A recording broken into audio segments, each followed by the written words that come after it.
ससुराल में भी दुख देखने के बाद में भी पति को बहुत कुछ काम खुलवाया, बहुत धंधे खुलवाए, नौकरी लगवाई, पर वो पति बार बार छोड़ कर आ गया, बार बार तकलीफ भोग रहा है, बार बार कष्ट भोग रहा है।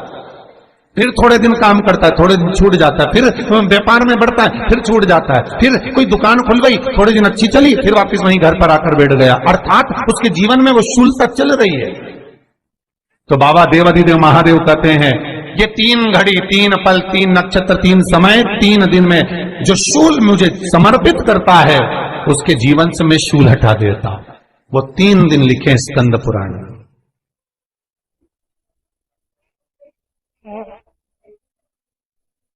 महाराज बैसाख महीने में जो प्रदोष आती है, बैसाख के महीने में बहुत ध्यान से सुनना भाई, जो अपनी जिंदगी से बहुत तंग आ गए हो, परेशान हो गए हो, कष्टमय जीवन जी रहे हो, बहुत दुखी हो गए हो, उनके लिए ये स्कंद पुराण का चरित्र फिर मिले ना मिले आप प्रेम से सुनिए।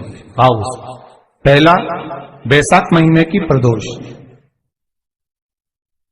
चाहे वो शनिचरी प्रदोष हो, चाहे रविवार की हो, सोमवार की हो, मंगल की हो, बुधवार की हो, गुरुवार की हो, शुक्रवार की हो, शनिवार की हो, कोई भी वार की हो, पर बैसाख महीने की प्रदोष, प्रदोष काल में शाम का समय सूर्य डूब रहा हो, बस डूबा ही हो, और उस समय पर सूर्य के डूबन के तुरंत बाद बाबा को धतूरे के साथ में बेलपत्री ना चढ़ाते हुए बेलपत्री के वृक्ष के 7 कांटे बाबा के शिवलिंग पर समर्पित करे जाते हैं महाराज, अपनी जिंदगी में अड़चनों को हटाने के लिए।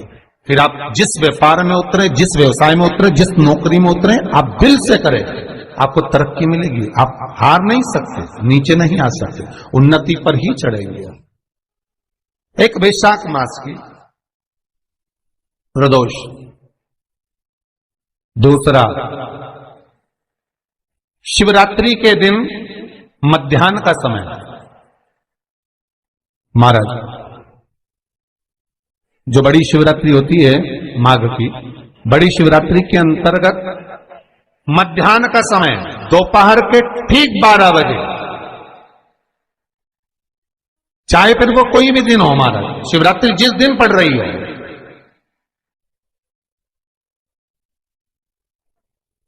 उस दिन भी धतूरे के साथ बाबा को 7 कांटे बेलपत्री के वृक्ष के समर्पित होते हैं महाराज। इसमें आप ये वाले जो कांटे हैं जो शिवरात्रि के दोपहर 12 बजे वाले हैं, अगर कोई मदिरा पीने वाला हो, व्यसन में डूबने वाला हो, कोई जुआ खेलने वाला हो, कोई गलत वैश्यावृत्ति करने वाला या अपने मार्ग से विचलित कोई व्यक्ति है, उसके लिए भी ये कांटे बहुत काम आते हैं महाराज। दूसरा, पार्वती तेरे द्वारा तेरे नयन अश्रु से जो प्रगटा हुआ बेल का वृक्ष है,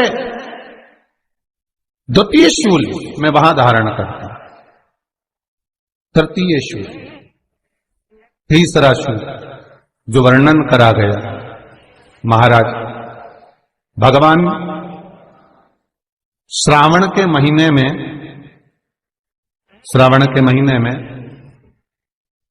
जो भी दूसरा सोमवार पड़े, जो भी पड़े, श्रावण के महीने का जो दूसरा सोमवार होता है, उस दूसरे सोमवार में रात्रि के समय पर, अर्थात शास्त्र अब घड़ी और पल का स्मरण करेंगे तो रात्रि के बजेंगे 10 से 12 बजे महाराज, 10 से 12 के बीच में धतूरे के साथ बाबा को शूल समर्पित होता है महाराज।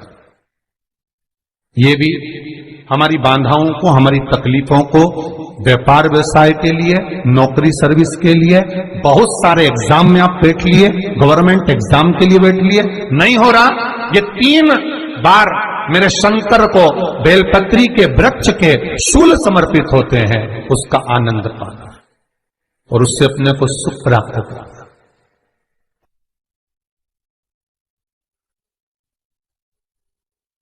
कि बाबा भोलेनाथ जी के नयन अश्रु से जो प्रकट हुआ वो रुद्राक्ष का पौधा है, माता पार्वती के नयन अश्रु से जो प्रकट हुआ वो बेलपत्री का पौधा है, और उमा और महेश,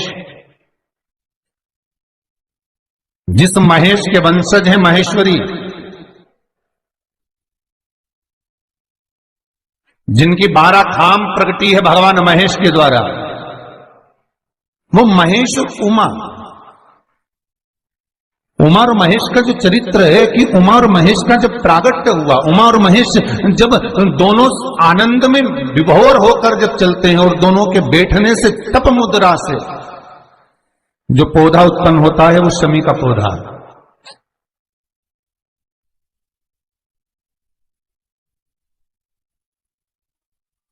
शमी का पौधा। तो एक बात ध्यान रखिए, शिव जी के द्वारा जो निर्मित हुआ उसमें कोई शूल नहीं है, उसमें कोई कांटे नहीं है। पार्वती के द्वारा जो निर्मित हुआ बेलपत्री का पौधा, उसमें कांटे हैं। और पार्वती के मिलन से भी जो उत्पन्न हुआ है शंकर के साथ में, उसमें भी कांटे हैं। शमी के पौधे में भी कांटे हैं, शमी के वृक्ष में भी कांटे हैं।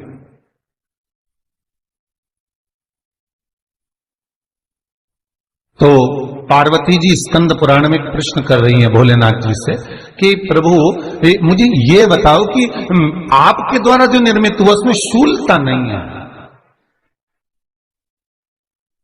और मेरे द्वारा जो निर्मित हुआ उसमें शूल क्यों आया है, उसमें कांटा क्यों आया?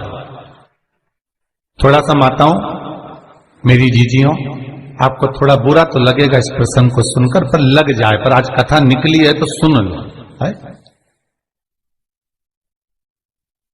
कि शिवजी जिस रुद्राक्ष को उत्पन्न कर रहे हैं उसमें शूलता नहीं है,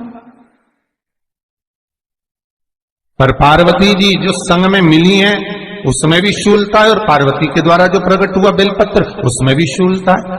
तो भगवान महादेव बोलते हैं, पार्वती मैं तुझे कुछ कहूं और कहने पर तुझे तेरे हृदय में कोई बात चुभे, शूल लगे तो मुझे ठीक नहीं लगेगा। नहीं नहीं नहीं, आप कहिए प्रभु, मैं सुनने के लिए तैयार हूं, आप तो बोलो कि कारण क्या है।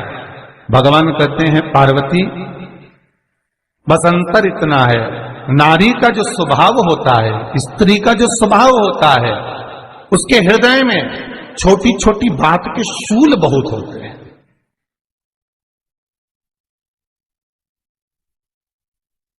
जेठानी ने ये कह दिया, देवरानी ने ये कह दिया, तुम्हारी मम्मी ये बोल दी, तुम्हारे पापा ने ये कह दिया, तुम्हारी बहनों ने ये कह दिया, तुम्हारे भाई ने ये कह दिया, तुम्हारे रिश्तेदार ने ये बोल दिया। ये नारी के भीतर ये शूलता रहती है।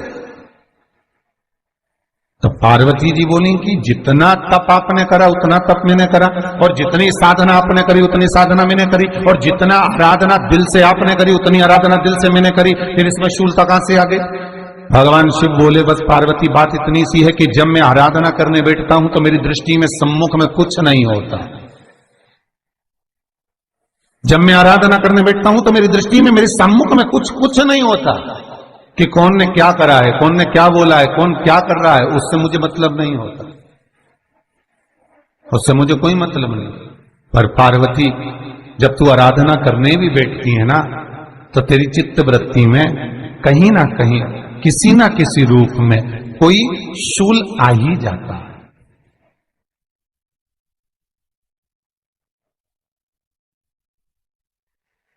कई माताओं की आदत देखी साहब, भगवान की सेवा करने बैठी है तो भी भीतर थोड़ा सा शूलता भरी हुई है। महाराज बताओ, इतने सारे भगवान इकट्ठे कर लिए, मैंने बोला था बहू से कि वहां रख लेती है, बताओ इतने सारे यहां पर लाकर रख दिए हैं, अब इसकी सेवा करना पड़ रही है, अब ये करना पड़ रहा है।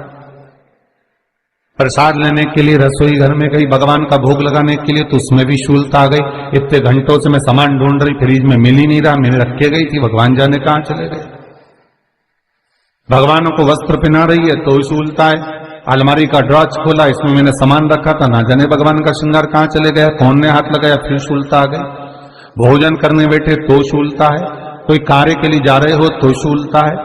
अर्थात कहीं ना कहीं नारी के जीवन में शूलता बनी हुई है। और पार्वती, जब तुम भजन करो, तप करो, साधना करो, भक्ति करो, उसमें शूलता नहीं होना चाहिए।